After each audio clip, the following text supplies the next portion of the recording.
West Virginia is a state that truly lives up to its nickname, the Mountain State. It's tucked away in the Appalachian Mountains, a rugged and beautiful part of the United States. The landscape is defined by steep hills, deep valleys, and winding rivers.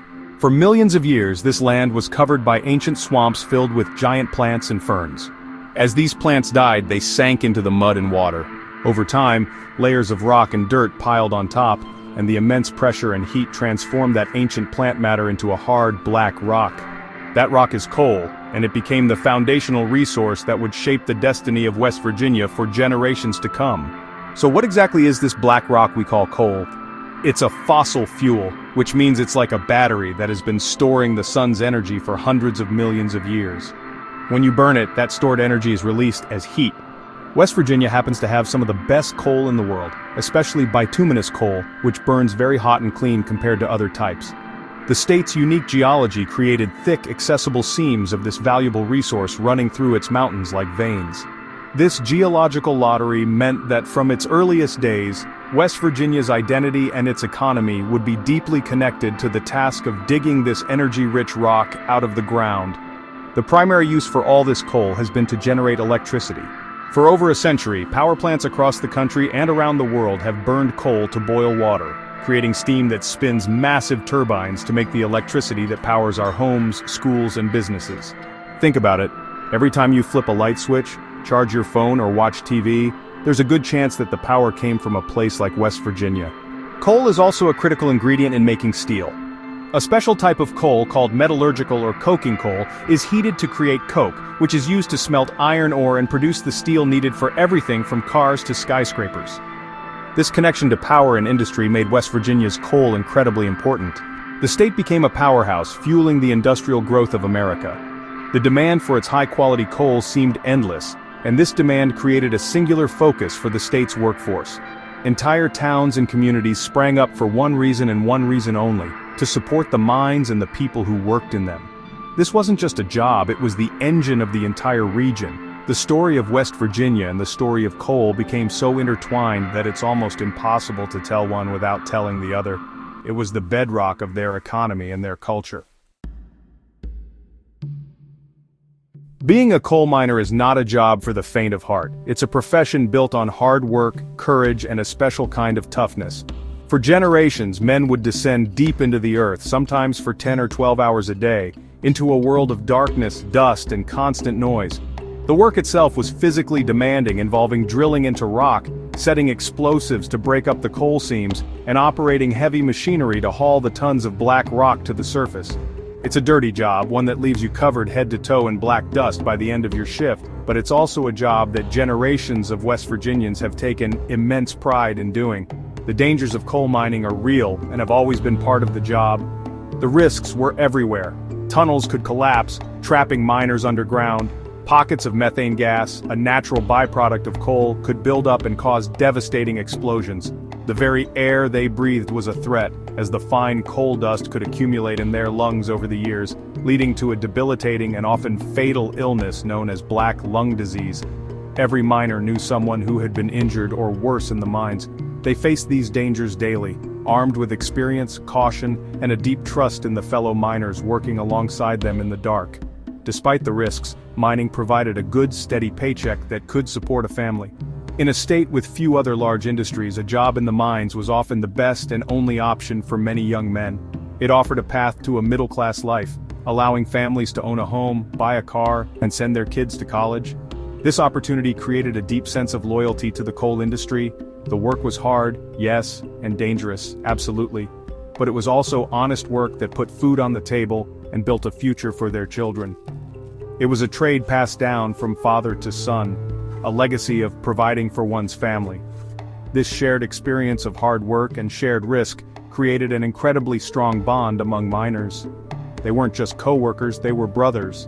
Down in the mine, your life often depended on the person next to you doing their job correctly and looking out for you, and you did the same for them. This created a powerful sense of community and solidarity that extended beyond the mine entrance and into the towns where they lived. This brotherhood was the backbone of coal country, a source of strength that helped them endure the hardships and celebrate the good times together. It's a bond that is hard for outsiders to fully understand. The benefits of coal mining were clear and visible in the communities it created. Where there was a productive mine, a town would almost certainly grow. The coal companies often built these towns from scratch, constructing houses, stores, schools and churches for the miners and their families. These company towns provided everything a community needed to function. The steady wages from the mines supported local businesses from grocery stores and car dealerships to barbershops and restaurants. The success of the mines directly translated into the prosperity of the town, creating a vibrant local economy where money circulated and people could build a comfortable life. This economic activity funded public services that might not have existed otherwise. The taxes paid by the coal companies and the miners helped build and maintain roads, fund public schools, and pay for police and fire departments. For many decades, the health of the community was directly tied to the health of the coal industry. When coal prices were high and the mines were running at full capacity, the towns thrived. This created a cycle of dependency where the well-being of entire regions rested on the shoulders of a single industry. It was a powerful engine for progress, bringing infrastructure and opportunity to the rugged, isolated hollers of the mountains. However, this reliance on coal was a double-edged sword. The same industry that built communities also created significant environmental problems. The process of mining, especially surface mining or mountaintop removal, dramatically altered the landscape. Forests were cleared, and the tops of mountains were literally blasted away to get to the coal seams beneath. This practice could bury streams and pollute waterways with sediment and toxic runoff. The leftover rock and dirt, known as spoil, had to be dumped somewhere, often into valleys, permanently changing the natural environment and impacting local ecosystems and wildlife habitats for generations. The health consequences extended beyond the dangers inside the mine. The pollution from mining and processing coal could affect the air and water quality for entire communities. The dust from coal trucks and processing plants settled on homes and in yards. Some studies have linked living near mining operations to higher rates of certain health problems, including heart, lung, and kidney diseases.